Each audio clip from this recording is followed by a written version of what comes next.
দুবরাজপুরের খয়রাশলে আক্রান্ত হলো কেন্দ্রীয় বাহিনী। ইট পরপর ইট ছুড়ল দুষ্কৃতীরা, পুলিশের গাড়িতে ভাঙচুর চালানো হলো। সেই পুলিশকে আবার বন্দুক উঁচিয়ে, বন্দুক বের করে, রিভলভার বের করে একেবারে পরিস্থিতি সামাল দিতে তৎপরতার সঙ্গে দেখা গেল। ছবিটা দেখুন।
বীরভূমে দুবরাজপুরের ছবি দেখালাম, এবার কুমারগঞ্জের ছবি আপনাদের দেখাবো, যেখানে বিজেপি প্রার্থীকে মারধর করা হলো এবং এই ঘটনায় 5 জনকে গ্রেফতার করা হয়েছে।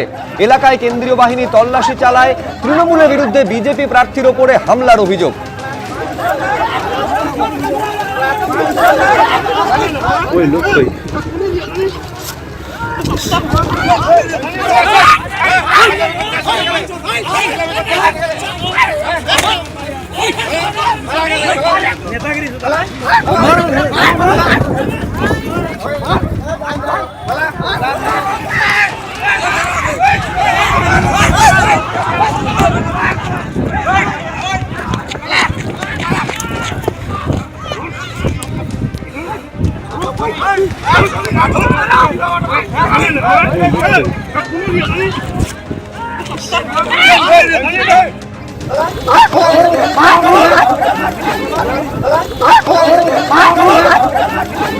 কুমারগঞ্জে বিজেপি প্রার্থীকে মারধরের ঘটনায় এবার তল্লাশি অভিযানে নামলো পুলিশ আর কেন্দ্রীয় বাহিনী।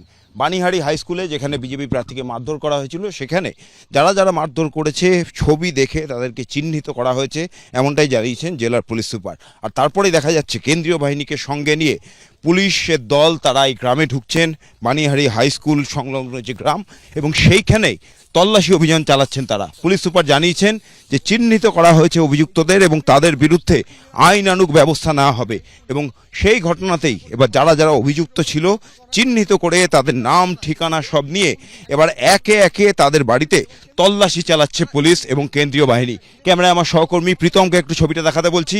এই মুহূর্তে দেখা যাচ্ছে যে একটি বাড়িতে পুলিশ এবং কেন্দ্রীয় বাহিনীর দল তারা ঢুকেছেন এবং সেই বাড়িতে তল্লাশি চালানো হচ্ছে। এখনো পর্যন্ত দেখা যাচ্ছে যে এই বাড়িতে তালা দেওয়া, কেন্দ্রীয় বাহিনী এবং পুলিশের দল তারা বাড়ির বিভিন্ন দিক দিয়ে তারা ঘুরে দেখছেন এবং সেই বাড়িতে এই মুহূর্তে কেউ নেই। অভিযুক্ত যারা ছিল বিজেপি প্রার্থী শুভেন্দু সরকারকে মারধরের ঘটনায় তাদেরকে চিহ্নিত করে পুলিশ এবং চিহ্নিত করে তাদেরকে একে একে তাদের খোঁজে তল্লাশি চালানো হচ্ছে। এই মুহূর্তে একটি বাড়িতে পুলিশ এবং কেন্দ্রীয় বাহিনীর দল তারা এলেন, কিন্তু বাড়িটি তালা বন্ধ অবস্থায় রয়েছে। তারপর আবার গ্রামের রাস্তা দিয়ে কেন্দ্রীয় বাহিনী তারা টহল দিতে শুরু করেছেন। একাধিক ব্যক্তি ছিল এই শুভেন্দু সরকারকে মারধরের ঘটনা এবং গোটা ঘটনার ক্যামেরাবন্দি হয়েছে, এবং সেই ছবি দেখেই কিন্তু একে একে অভিযুক্তদের চিহ্নিত করে পুলিশ এবং তাদের খোঁজে এই মুহূর্তে তল্লাশি চালানো হচ্ছে গোটা এই বানিহারি গ্রামে। বানিহারি হাই স্কুল সংলগ্ন যে এলাকা, গোটা এলাকায় স্থানীয়দের সঙ্গে কথা বলেন পুলিশ এবং কেন্দ্রীয় বাহিনীর আধিকারিকরা, এবং তারপর অভিযুক্তদের নাম ঠিকানা নিয়ে একে একে তাদের বাড়ি খুঁজে তল্লাশি চালানো হচ্ছে। কিন্তু এই ঘটনার পর যারা অভিযুক্ত, একজনের বাড়িতে পুলিশ যাওয়ার পর দেখা গেল সেই বাড়িটি তালা বন্ধ।